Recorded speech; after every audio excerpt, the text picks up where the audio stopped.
Hello everybody, tonight we're working on the Chapter 11 exercises. The focus in this chapter is working with multimedia.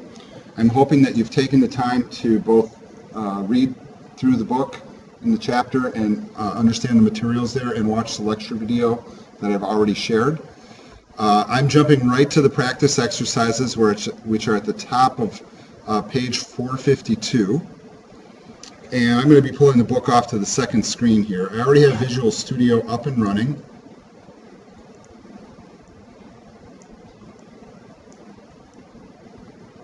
All right, and then our first step here is we're actually starting with a fresh project. So step one says to create an ASP.NET empty web application.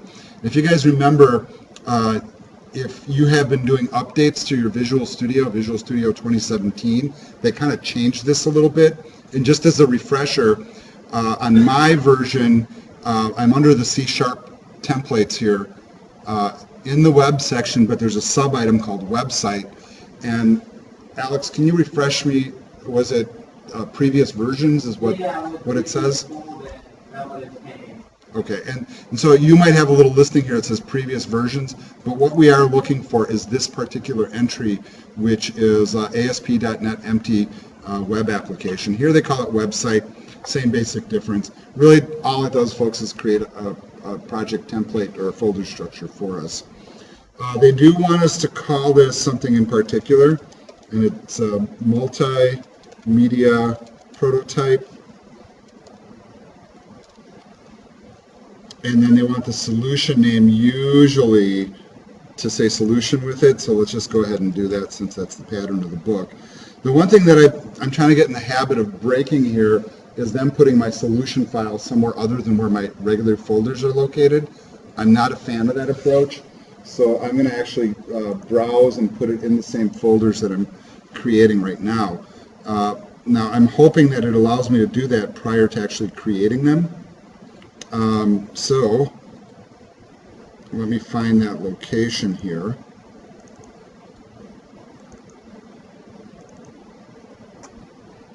And you see I'm going to have a problem choosing a folder that's not already created, right? So guess what I'm going to do? I'm going to cancel, and I'm going to say I'm not going to create a directory for the solution.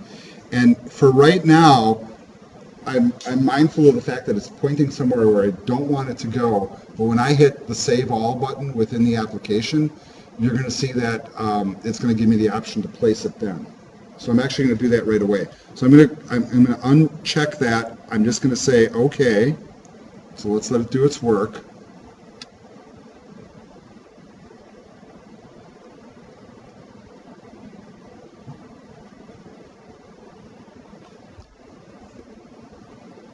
All right, and there's our project structure. And then I'm going to go ahead and right away do a save all, and it didn't trigger anything. Okay, well, let me build a couple of files first, because you know that when I go to close it or do a save, it's going to prompt for that. So let's go on to the next step here. So they want us to create a new folder called Media. They're using a capital M here. So go ahead and choose Add, and then do New Folder, and type Media. Now, we have some video files that we already have that are pre-created that come with the book. Now, I don't know if you guys are familiar with that, if you know where to look for those, but you get these folders that if you unzip the book,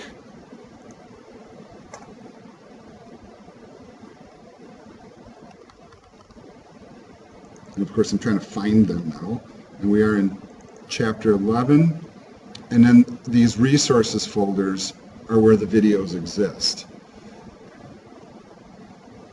So do you guys have access to those? Because really all you need to know at this point is where they're located. So I'm going to go ahead and do a right click here and then choose Add Existing Item, and then I'm going to go find exactly those items that I was just pointing at.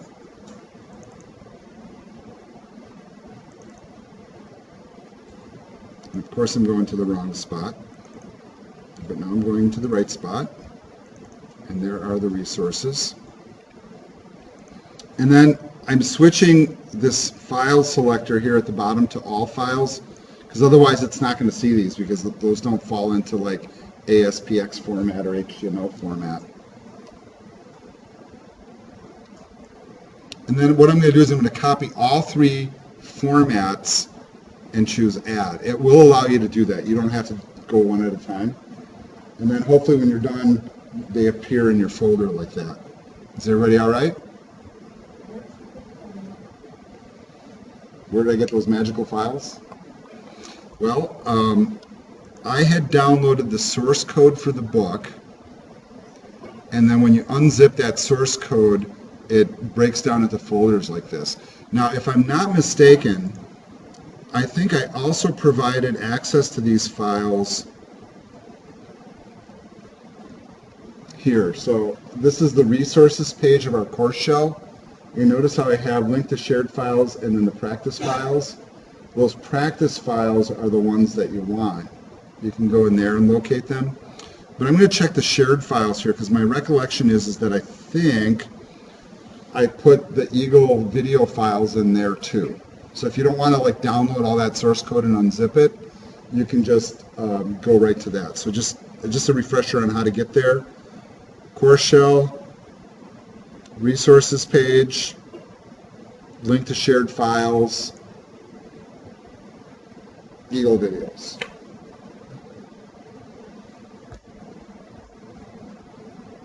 The fun part about this project is that, you know, you guys all have smartphones, right? Or most of us do. And our smartphones, even the primitive ones, have the capability to capture video. So if you don't want to use the Eagle video, please feel free to create your own. In fact, a lot of times when I demonstrate this in class, I'll do exactly that. The reason that we're using the author's videos is twofold. One of them is, if you look at the far right side here of the file size for these, you notice what the file size is? You got 3 videos, 3 different formats, and about 9 megabytes total disk space. The problem that we get when users are creating their own videos is the videos can become huge, file size wise, very quickly, especially with some of today's smartphones, because the resolution is, you know, a lot of times it's HD, and sometimes it's even beyond HD, and those create, like, just a couple minutes of video can create files that are just humongous. Now, I have a little bit of a pet peeve with that, and that is, you guys start uploading this stuff to Blackboard, and we start filling up our, or you start uploading it to our Apollo web server, you start filling up the server really fast. And so I am not encouraging of you to create your own videos and put them on our server. In fact, I'll give you a limitation, you'll see it in the assignment description, that if your zipped file exceeds 20 megabytes, I'm not going to accept it. So if you're creating videos that are that big, you might want to reconsider. Okay? So the question then becomes, what do you do with videos that are that big? What's that? Yeah, put them somewhere else is the right answer. In fact, YouTube is the right answer for most scenarios, or other services like Vimeo, for example. So, for example, when I'm on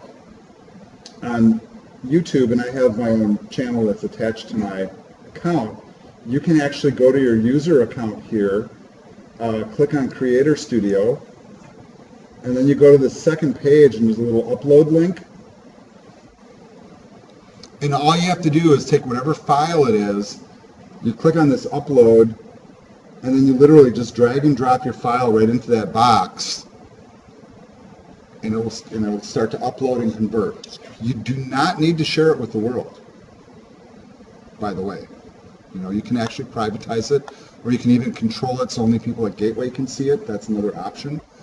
But if you do create videos and want to share them with people, there's really no better way to do it than to put it on a service like this that's designed to deliver video. I mean, whose video server do you think is going to work better? Our Apollo server, which isn't a bad server, but this is a server that's designed to stream video on a large scale. So the real strong suggestion for people is locally stored videos are really not a good idea. You're better off putting it on a service like this, And folks, it does not have to be YouTube. There are other services, and you may or may not be aware of them, but like Vimeo is the other one that's really big and free, where people do host videos. And some people actually like it better. And there's many other services. Don't just think that YouTube is the only game in town. They're not. They're just the biggest. Okay, so consider that. If you are really putting together a website where you're going to have a lot of videos, you're better off letting YouTube store them and deliver them for a lot of reasons. And it's not just because you can put videos up there that are huge in any format, but it's also because when you're doing a search, a lot of people, when they're looking for videos, the first place they go is YouTube, right? So you can type in a search and you can pull in traffic that way. So you're kind of like not only pulling people through your website, but you're also pulling people in through YouTube itself. So it becomes kind of like this cast a wide net approach to pull a lot of people into your site. All right. But let's say you are self-hosting your videos, then this exercise makes a lot of sense. And it is important to understand how to do it in terms of that approach. Okay, we're on step number 4 now, which is to add a new video page. So we're going to come up here to the root of the project, and then we're going to add HTML page. And they want us to call it video page, so let's do that. It's going to drop right into the root here. They also want us to add a CSS file. We're just going to drop that in the root too. We're not doing anything really particularly fancy here, so dropping everything in the root is absolutely fine. So this is going to be called default.css. So there's our CSS file. We're also going to add a folder for scripts. So let's go ahead and do that. I'm going to call that our scripts folder. And then inside the scripts folder, we're going to add a JavaScript file, and that one's going to be called default.js. You guys let me know if I'm going too fast. Everybody's okay? And it's okay to say no. All right. The other thing we need to do is include jQuery in the mix here. So let's go ahead and right-click on the root of our project and bring up the package manager. And you guys know the routine here. Click on Browse. We'll type in jQuery. Find our jQuery package and install it. Automatically drops it into the scripts folder. And once you have that package added, you can go ahead and close that window. And then we're going to switch over to our video page now, and now we're going to drop in some references to the files that we just added. I recommend that you put in a reference to your CSS file first. Then let's drop in jQuery next. And then our default.js page. The reason I'm doing them in that order is, what if my default JS page needs jQuery to operate? You want that to list first in the outside links. We also want to give this page a title, so let's just go ahead and call it a video page.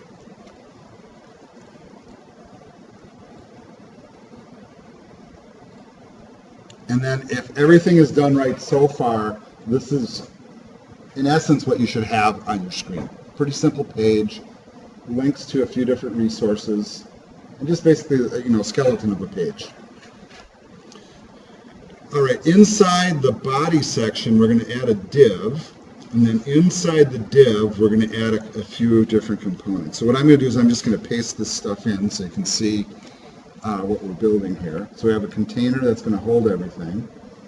And then we have a video section, and this is one of these new HTML5 features. Now, for you guys that are coming into learning how to do this code fresh at this point in time, maybe never seen in previous versions of HTML, this is such a step forward for us, I can't even tell you. The nightmare it used to be to put a video on a page. We'd have to use object tags and then embed tags, and then we'd have to have flash fallbacks and all these just one simple video on a page sometimes took like 20 lines of code, and it still might not work because it required plugins, it required codecs, and if you use like weird video formats, who knows, right? What would work and what wouldn't. The funny thing is about all this stuff is it really has advanced significantly, not only in like how easy it is to actually deploy a video without a lot of effort, but also in the video formats that are supported now by the browsers natively. Usually when I teach this, and I know that in the lecture video, and I encourage you guys to watch that, I talk a lot about video formats and audio formats and the different types and what they mean. Why do we choose certain formats over others? Now, in terms of web deployment of video content, my favorite format to use tends to be MP4s, because that seems to be one of the more universal formats. That's a good compromise between quality and efficiency in terms of file size. And the standards people at W3, though, are pushing other formats. And that's why when we look in our folder here, we see these 3 different types. Because the unfortunate reality is when we're using any video format, you're relying on the fact that everybody's using the same technology with the same browser and the same operating system. And you know what? It's just not like that. If only it was, it would make our life easier. But we have this problem where we have mobile devices, we have tablets, we have television sets, we have game systems, we have laptops, desktops, etc., and all of them favor different formats. MP4s, though, as a general rule of thumb, will work across all of those devices without much of a problem. The other format that works really well is the new format they've developed, and you see it with this file right here, the WebM format. And that one was designed specifically for web delivery. And the other one that is kind of associated with it is the OGV format. And that's a whole separate story in itself, but that's a format that really surprised me even got popular and is being included. But they're kind of seeing it as a future technology. So it never really caught on immediately, but now in like 10 years later or so, we're seeing both audio and video files being pushed to that format. All right, so enough about that rigmarole. Let's actually get down to the point where we're going to add the stuff in. So the next few steps, and I'm looking more particularly at step number 14 where the actual code is located, is they're dropping in the code for the video file. So you see that the video tag here has both an opening and a closing tag version. I do want to let you know that the video tag is available in both a self-closing format and an open and a close format. I'll show both of those to you, but for right now, let's just focus on this, what the book is showing us. And I'm going to widen my screen here just so we can kind of see them all in one line.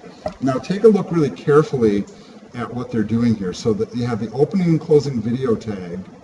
Notice that we're putting an ID on it. The only reason we're putting an ID on the video tag is to be able to style the container that's holding everything. And then we also have an attribute that says controls. Anybody want to guess what that does? Right, that if I didn't have that present, would I have a play and a pause and a stop? No. So you ever go to a website and a video pops up and you have no way to stop it or pause it, or guess what kind of practice I consider? I consider that a horrible practice. Same with audio. Last thing you want to do is go to a web page where audio or video just automatically plays, and then you're expecting to have like corporate or business, customers going to that page. The last thing somebody wants to do is be sitting in their cubicle, then automatically like this video pops up that's like loud and obnoxious. Really bad practice. That's how Apple finds it. They allow an adoption and didn't even put it is a better scenario, but a lot of websites do it. I see them all the time, and I understand why, because it's an effective tool for getting people's attention. It really is. But in terms of an etiquette for good design, I consider it really bad design to have auto-playing videos or auto-playing audio, especially if you don't have a way to stop it. Now, a lot of this is personal opinion, mind you, But I'm of the personal opinion, if I go to a website like that, I try to make a habit of not going back to that website. And that's just me. Okay? And there's other people that think like me. So if you got a portion of the population that's saying, I'm never going back, well, that's not really effective then, is it? So take that with a grain of salt. All right, back to the code. Notice that in between the video tags, what we're doing here is we're listing in order of preference what file should be loaded. So what will happen on your operating system and browsers when this code loads up, it will first look for whatever is listed first there. And notice which format they're pushing first. The WebM. That's fascinating to me. Because any HTML5 compliant browser should be able to play all of those formats. However, we are relying on the fact that the operating system underneath has what we call the codecs, or the compression decompression algorithms, to be able to properly support that video. So here the author is preferring WebM, then the OGV, and then the MP4. I'm going to tell you what, from personal experience, folks, you take it for what it's worth. I always put my MP4s first in these scenarios. That's me. Question?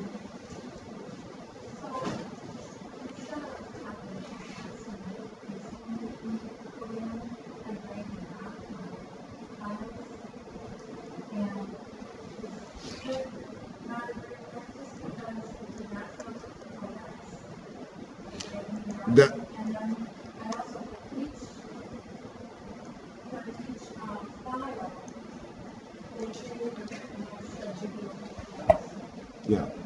And see, what I'm doing right now is I'm demonstrating the nature of the question. We have a person here in class that did what I just did, which is they drag the video over. And notice when you do that, it does create the opening and closing tags. Of course, you can actually just get rid of those, right? It's superfluous. But it does drop it in. And then it does also show to you that the necessity of the codec attribute is not necessary. In fact, the type attribute isn't necessary either. It's just considered good practice. Now, if a tool like Visual Studio is automatically adding that for us, I would say just keep it there. If I'm hand coding this, do I ever put the codecs in? My answer is God, no. Who's to memorize what codec is operating behind that video? Only a video geek, am I right? And probably not even then. Because the truth is, with any video format, you have so many different compression percentages you can use, for both audio and video. There's so many different settings that it almost makes it impossible. So we're dropping these in because at the time of the writing of this book, they didn't know that the HTML5 standard would include that or not. Intelligently, when they finalized the standard, they clearly did not include it. So you could list all of your sources just like that. Truth is, as long as you have that source file in there, that's all that really is important, frankly. But that's a great question. Does it hurt to have that stuff in there? Absolutely not.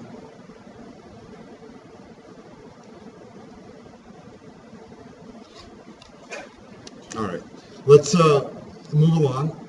We're going to jump over to the default CSS file. And in there they have a few different styles they want us to drop in. So they do have a style they want for the body, just the background color. They want us to add a few things to the container style.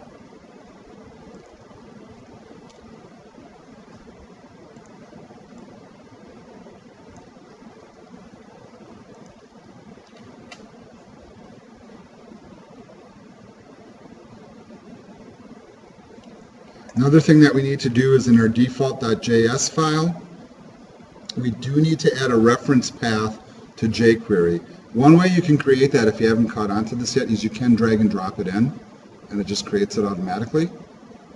No reason not to do it that way, right? The mindset there, folks, is it keeps you from making mistakes.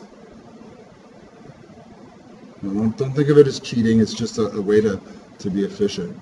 We also need to put our document ready function inside default.js, and let's take a look at what that's going to do. So as soon as the document loads up, and now why is that underlining like that? Yeah. Yeah, it's not recognizing jQuery, right? Well, I haven't saved the file yet. As soon as I save the file, it should. Oh, I know what it is. Yeah. You see how those quotes are?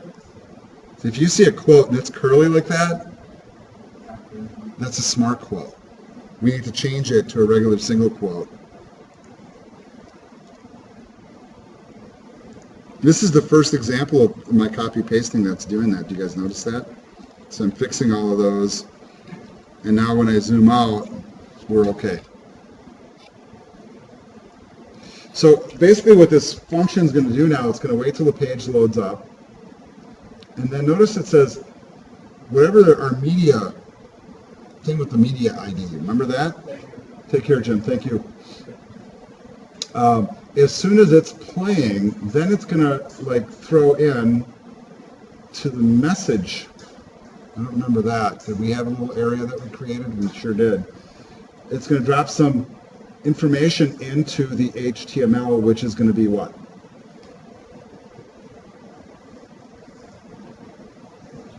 See if you can read that code. It's going to find our media, and then this looks like an array value, right? What's in position 0? First element. Might that be the first video?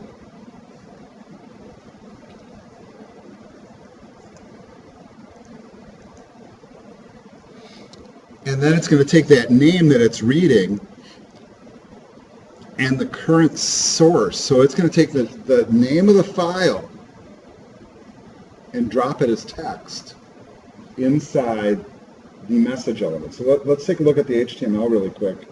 And notice that we created a span here with an ID of message. So as the video is playing, it's going to grab the source file name and put it as text up on the screen. Pretty cool little trick. Really simple to do too. jQuery really makes it a simplistic thing. Now, remember before I was trying to do a save all and save my solution file? I'm going to do that right now. Oh wait, didn't even ask me. Oh well. Here I thought I was going to demonstrate that, but I guess not. All right, in the Solution Explorer, step number 18, we're going to right-click, set as start page, and then we're going to go ahead and hit the start button. Let's see what happens.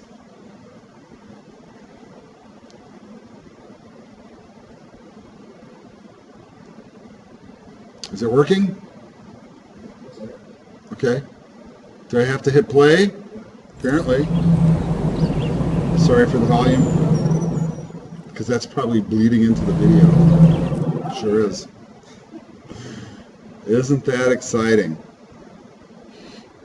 Well, one thing I will say, I've seen bald eagles like up close. I actually went to a wedding once where at the end of the wedding they released the bald eagle that they were nursing back to health. Long story. But you'd be amazed at how huge they are. Like you watch a video like that and it's like, oh, it's a bird in a tree. You know, their bodies are pretty substantial and their wingspan probably can fill like like more than half the screen. So they're pretty substantial birds. But notice that at the bottom underneath the video that it shows the source, including the fact that it's coming from the local host, but it shows the name of the file and where it can be found. All right. Folks, that's chapter 11. That was pretty easy, right? All right, so this video is going to end here. We're going to come back and we are going to work on 12, but what I'm hoping to do, at least for a few minutes before we do that, is I do want to talk a little bit about some of these audio and video formats and show you a couple of alternative approaches, which also makes me think maybe I shouldn't stop the video here, or maybe I should record it. So why don't we do that? Let's actually, for sake of reference, let's go ahead and stop the web server from running. And then I'm going to actually jump over to our core shell and go to Unit 11, which is the one that we're working on currently. And what I'm looking for here is something that I'm not finding. But I have some examples, and I guess I usually, when I think about this, I usually put this in my Web 1 programming shell, which is why. So if you guys give me a moment here, I'm going to pause and I'm going to share something with you that I think you might find helpful and useful. For those of you that had me for Web 1, this will be like repeat. And for those of you that haven't, there'll be a piece of information that maybe your instructor shared with you and maybe not. But I think you'll find it helpful. So give me a moment. All right, for sake of reference, I went ahead and I added an entry to the bottom of Unit 11. And this is usually an entry I include in my Web 1 class, because you guys have learned how to already put videos and audios on web pages in that class. And this is a little bit of repeat on it. But the reason they put it in this book is because with HTML5 it was a new thing with these new tags. But I have a basic guide here to adding multimedia to your pages using either the audio or the video format. And the one thing that I do want to point out that really wasn't, I guess, talked about in the book quite so much was kind of a different approach. Now, in the book, we used this approach, which was the video tag with an opening and a close, and the source files in between.